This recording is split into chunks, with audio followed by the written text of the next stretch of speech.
உங்ககிட்ட பல கோடி ரூபாய் சொத்து இருக்கலாம். வங்கியிலயும் ரியல் எஸ்டேட்லயும் பணத்தை அப்படியே குவித்து வச்சிருக்கலாம். ஆனா நீங்க ஒரு பரம ஏழை அப்படின்னு 2000 வருஷத்துக்கு முந்தைய ஒரு தமிழ் நூல் உங்க முகத்துக்கு நேரா சொன்னா உங்களால நம்ப முடியுதா?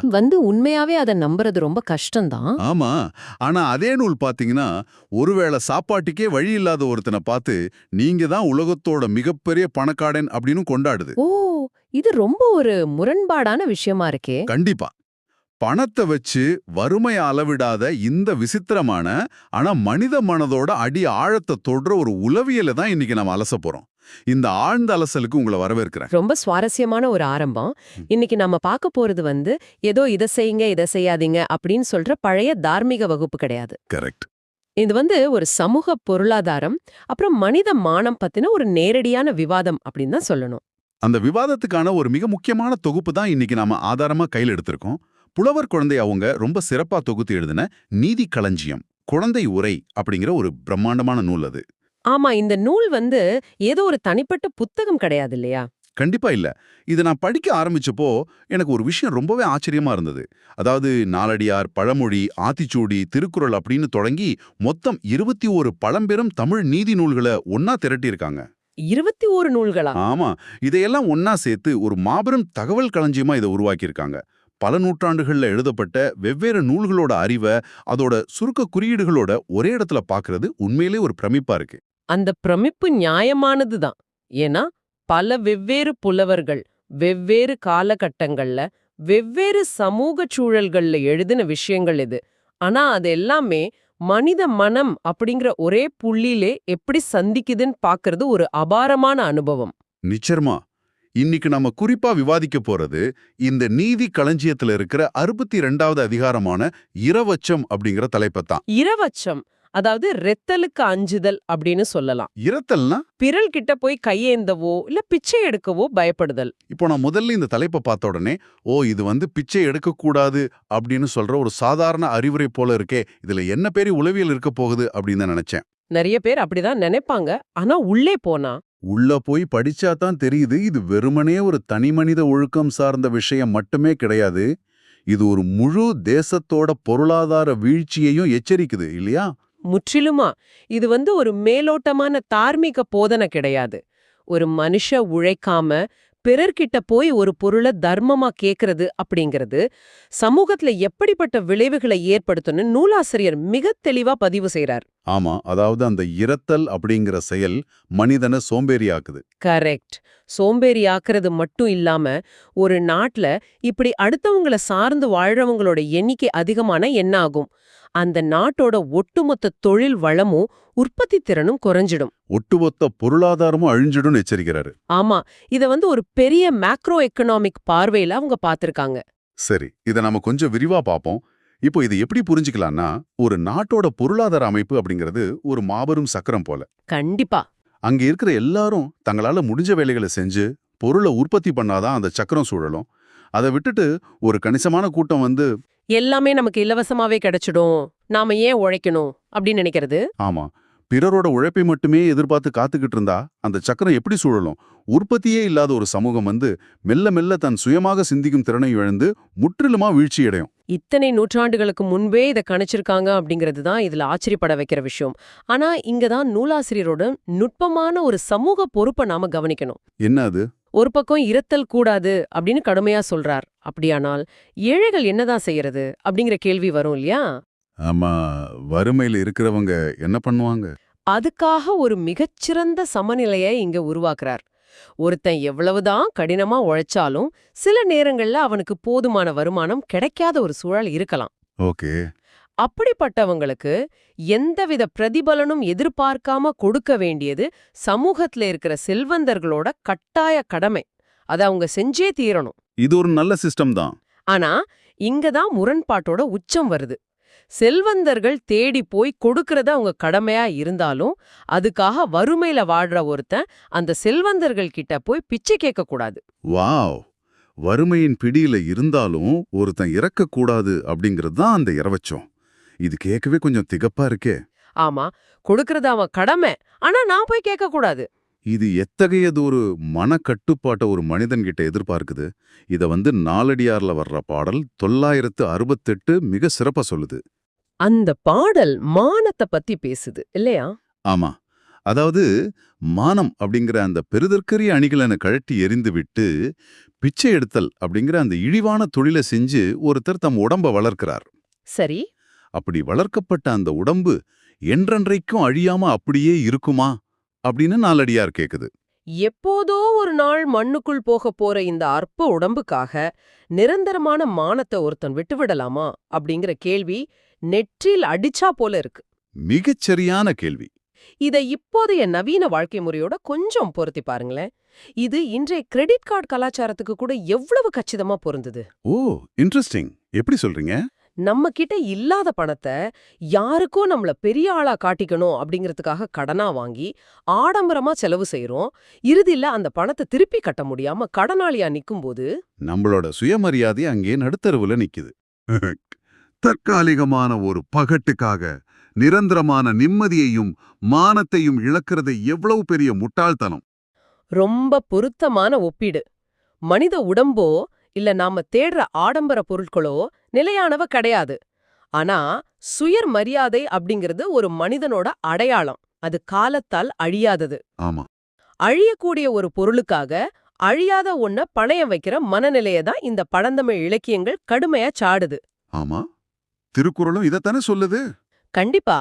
திருக்குறளும் கூட எவ்வளவு வறுமை வந்தாலும் இறக்காம வாடுற வாழ்க்கை இருக்கே, அது உலக உருண்டைக்குள் அடங்காத அளவுக்கு சிறப்புடையது அப்படின்னு புகழுது. சூப்பர். மானம்தான் பெரியது. சரி, ஆனா இங்கதான் விஷயம் ரொம்ப சுவாரஸ்யமா மாறுது. இந்த சமூகம் ஏழை பணக்காரன் அப்படின்னு ஒரு பாகுபாட்டை வச்சிருக்க, அதை இந்த நூல்கள் எப்படி எதிர்கொள்ளுது? அதுதான் நாம ஆரம்பத்துல பேசணுமே, அந்த முரண்பாடு. வங்கி கணக்குல கோடிக்கணக்குல பணம் இருந்தா அவன் பணக்காரன், அன்றாட உணவுக்கு வழியில்லாதவன் ஏழை அப்படிங்கிற இந்த இலக்கணத்தையே இந்த நீதி களஞ்சியம் தலையீழா மாற்றி எழுதுது. அது எப்படி? பாடல் 969ல இதை தெளிவுபடுத்துறாங்க இல்லையா? ஆமா, நாலடியார் செல்வத்திற்கும் வறுமைக்குமான அர்த்தத்தையே வேறு கோணத்துல பாக்குது. இந்த உலகத்துல வாழ்வோர்ல எக்கச்சக்கமான செல்வங்களை மலை போல குவித்து வச்சிருக்கிறவங்களாவே இருந்தாலும் சரி, அதை இல்லாதவங்களுக்கு கொடுத்து உதவாதவர்கள் உண்மையில வறுமையில வாடும் ஏழைகளே ஆவர் அப்படின்னு சொல்லுது. அதாவது தன்கிட்ட செல்வம் இருந்தும் அதை பிறருக்கு கொடுக்காதவன் தன் மனதளவுல மிகவும் ஏழ்மையானவன். அதே சமயம் வறுமையின் பிடியில சிக்கி தவிச்சாலும் அந்த செல்வந்தர்கள் கிட்ட போய் கையேந்தி நிற்காதவர்கள் இருக்காங்களே, அவங்க தான் உண்மையில பெரும் செல்வம் உடையவர்கள். அப்படியா? அவங்கள ஏதோ ஒரு வள்ளலுக்கு ஒப்பிடுறாங்களே. ஆமா, அவங்கள முத்துரையர் என்னும் பெரும் வள்ளலுக்கு ஒப்பா நாலடியார் கொண்டாடுது. முத்திரையரா? கொஞ்சம் கற்பனை செஞ்சு பாருங்க.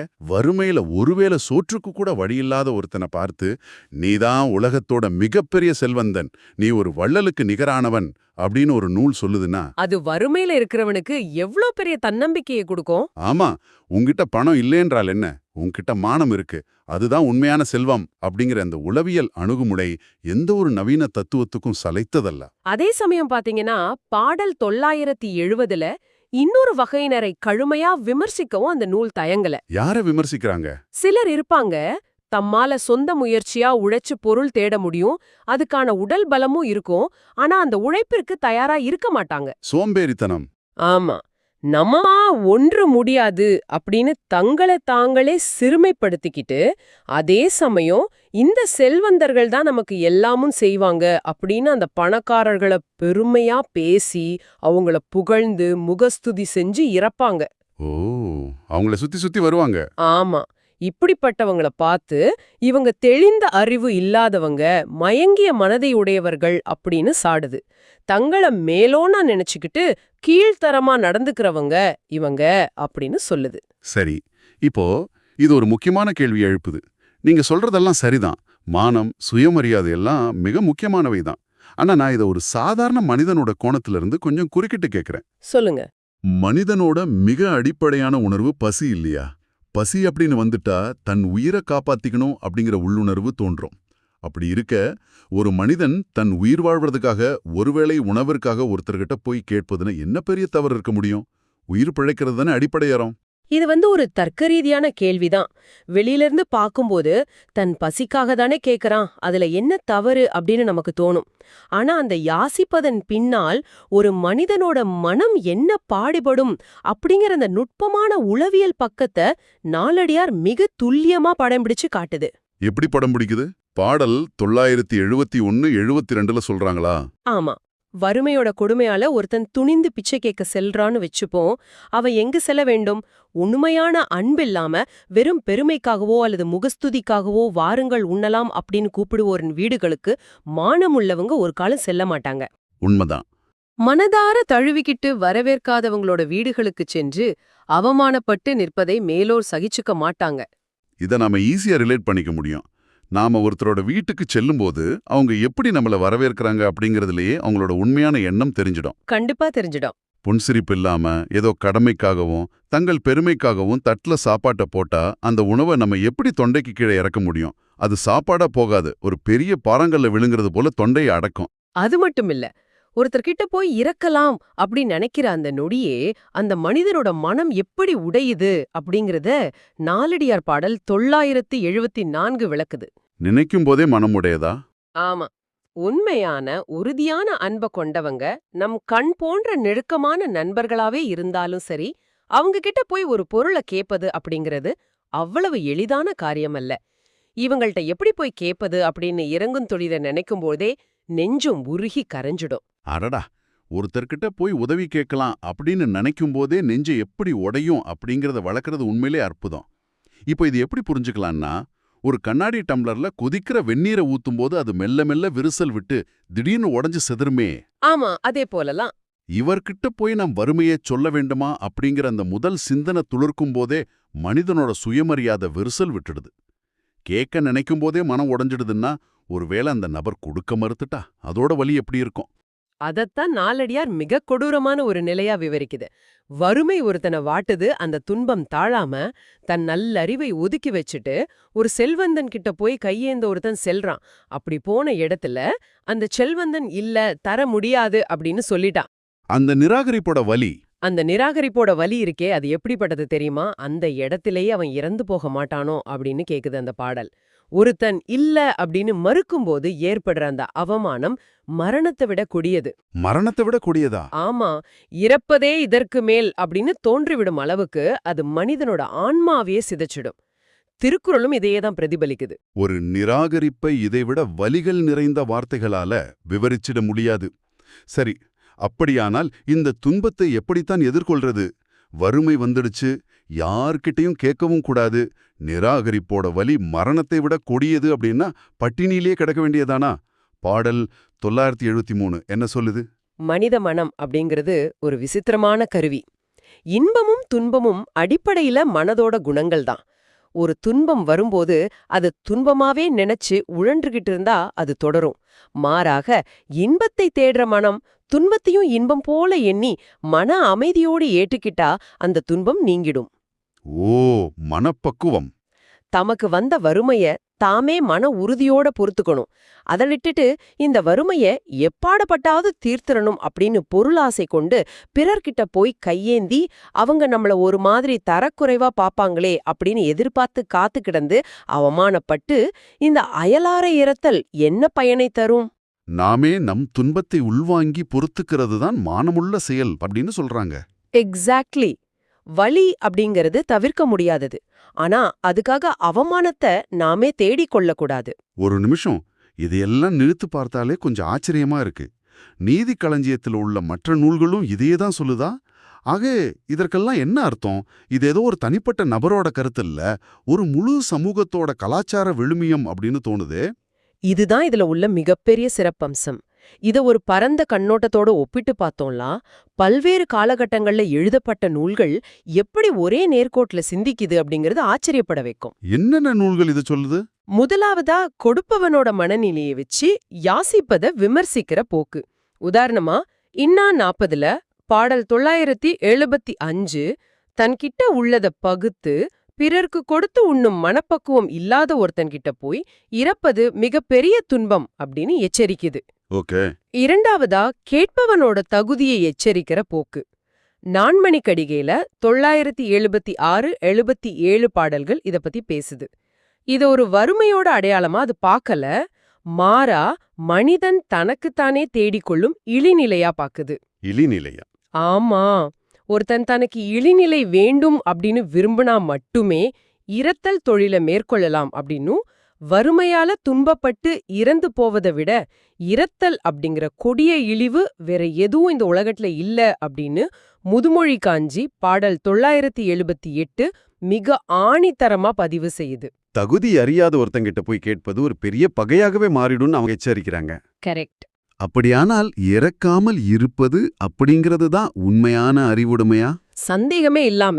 நாம சிறுவயதிலேயே பள்ளியில படிச்ச ஔவையாரோட ஆத்திச்சூடி பாடல் 979ல ஏற்பட் திகழ்ச்சி அப்படின்னு சொல்லுது. பிறர்கிட்ட போய் யாசிப்பது இழிவானது அப்படிங்கிற அந்த ஒற்றை வரிய ஔவையார் எவ்வளவு ஆழமா விதைச்சிருக்காங்க பாருங்க. ஆமா, ஏற்பத் திகழ்ச்சி. அதே ஔவையார் தன்னுடைய கொன்றைவேந்தன் நூல்ல பாடல் 980ல அறிவுடையோர் தெளிந்த சிந்தனை கொண்ட மேன்மக்கள் ஒரு காலும் பிறரை இறந்து நிற்க மாட்டார்கள் அப்படின்னு சொல்றாங்க. வாவ். ஆக எந்த கோணத்துல பார்த்தாலும் ஒட்டுமொத்த தமிழ் இலக்கியங்களும் இரவச்சம் அப்படிங்கறத மனித மாண்போட உச்சமாவே பாக்குது. இது உண்மையிலேயே மனதை கொள்ளை கொள்ற ஒரு ஆழமான கருத்தியல். மனித மனம், அதோட சுயமரியாதை, சமுதாயத்தோட கட்டமைப்பு எல்லாவற்றையும் இந்த ஒரு தலைப்பு எவ்வளவு விரிவா அலசுது. இன்னைக்கு நாம இந்த நீதி களஞ்சியம், குழந்தையுரை அப்படிங்கிற தகவல் பெருங்கடல்ல இருந்து பல முக்கியமான விஷயங்களை கத்துக்கிட்டு இருக்கோம். கண்டிப்பா. உண்மையான செல்வம் அப்படிங்கிறது நம்மளோட வங்கி கணக்குல இல்ல, அது நம்மளோட மானத்துல, நம் சுயமரியாதையில தான் இருக்கு அப்படிங்கிறத இந்த பழந்தமிழ் நூல்கள் அடித்துச் சொல்லுது. வறுமை அப்படிங்கிறது ஒரு கொடிய நிலை தான். ஆனா அதை தீர்க்க பிறர்கிட்ட போய் கையேந்துவது அப்படிங்கிறது அந்த வறுமையை விட பல மடங்கு கூடிய உளவியல் வலியை தரக்கூடியது. அந்த நிராகரிப்போட வலி. ஆமா, ஒரு மனிதனுக்கிட்ட உதவி கேட்டு அவன் நம்மள நிராகரிக்கும் போது ஏற்படுற அந்த வலி இருக்கே, அது மரணத்தை விட கொடியது. அதே சமயம் செல்வந்தர்கள் தங்கிட்ட உள்ள பொருளை கொண்டு உழைக்கும் வர்க்கத்திற்கும் வறுமையில் இருக்கிறவங்களுக்கு தேடி சென்று உதவ வேண்டியது அவங்களோட தலையாய கடமை அப்படிங்கிறதையும் இந்த நூல்கள் மிக தெளிவா பதிவு செஞ்சிருக்கு. முற்றிலுமா. இந்த பழந்தமிழ் நூல்களை படிக்கும்போது இது ஏதோ 1000 வருஷங்களுக்கு முந்தைய பழைய கதை, நமக்கெல்லாம் இது எங்க பொருந்த போகுது அப்படின்னு நாம சாதாரணமா ஒதுக்கிவிட முடியாது. அதுதான் உண்மை. மனித மனதோட இயல்பும் மானத்தோட மதிப்பும் காலங்கள் மாறினாலும் தொழில்நுட்பங்கள் வளர்ந்தாலும் மாறாதவை. இன்னைக்கும் நாம சுயமரியாதையோட வாழ இந்த இலக்கியங்கள் ஒரு மிக சிறந்த வழிகாட்டியா திகழுது. நிச்சயமா. நாம நினைக்கலாம், நாம யாரும் இன்னைக்கு தெருவுல நின்னு ஒருவேளை சோற்றுக்காகவோ காசுக்காகவோ தட்டை நீட்டி பிச்சை எடுக்கலையே அப்படின்னு. ஆனா சற்று ஆழமா சிந்தித்து பாருங்க. ஆமா. தினமும் சமூக வலைத்தளங்கள்ல, இன்ஸ்டாகிராமிலோ ஃபேஸ்புக்கிலோ ஒரு புகைப்படத்தை போட்டுட்டு எத்தனை பேர் லைக் செஞ்சிருக்கிறாங்க, யார் நம்மள பாராட்டுறாங்க, எத்தனை பேர் கமெண்ட் செஞ்சிருக்கிறாங்க அப்படின்னு அடுத்தவங்களோட அங்கீகாரத்துக்காக காத்து கிடக்கிறோமே. அந்த வேலிடேஷனுக்காக, அந்த போலி புகழ்ச்சிக்காக நம் நிஜ குணத்தை மறைத்து வாழ்றோமே. அதுவும் ஒரு வகையான நவீன இரவச்சமில்லாத நிலைதானோ? ரொம்ப பொருத்தமான ஒரு பார்வை இது. காரியங்களை சாதிக்க தொடர்ந்து மற்றவங்கள சார்ந்து நின்னு அவங்க முகஸ்துதிக்காக ஏங்கி தவிப்பது. 2000 வருஷங்களுக்கு முன் நாலடியார் எச்சரித்த அந்த இழிநிலை இன்னைக்கு நம் கைகள்ல உள்ள ஸ்மார்ட் போன்கள்ல வேறு வடிவத்துல இருக்கோ அப்படின்னு தோணுது. சமூக வலைத்தளங்கள்ல நீங்க பெற லைக்குகளுக்காக உங்க சுயமரியாதையை நீங்களே கொஞ்சம் கொஞ்சமா குறைச்சிக்கிறீங்களா? இதை எல்லாரும் யோசிச்சு பார்க்கணும். இந்த மாயையான நவீன உலகத்துல உங்க உண்மையான அடையாளத்தை, உங்க மானத்தை நீங்க எப்படி பாதுகாக்க போறீங்க? சிந்தித்து பாருங்கள். இந்த ஆழமான சிந்தனையோட நம்முடைய இன்றைய ஆழ்ந்த அலசலை நாம இனிதே நிறைவு செய்வோம். உங்களின் சுயமரியாதை பயணத்திற்கு வாழ்த்துக்கள்.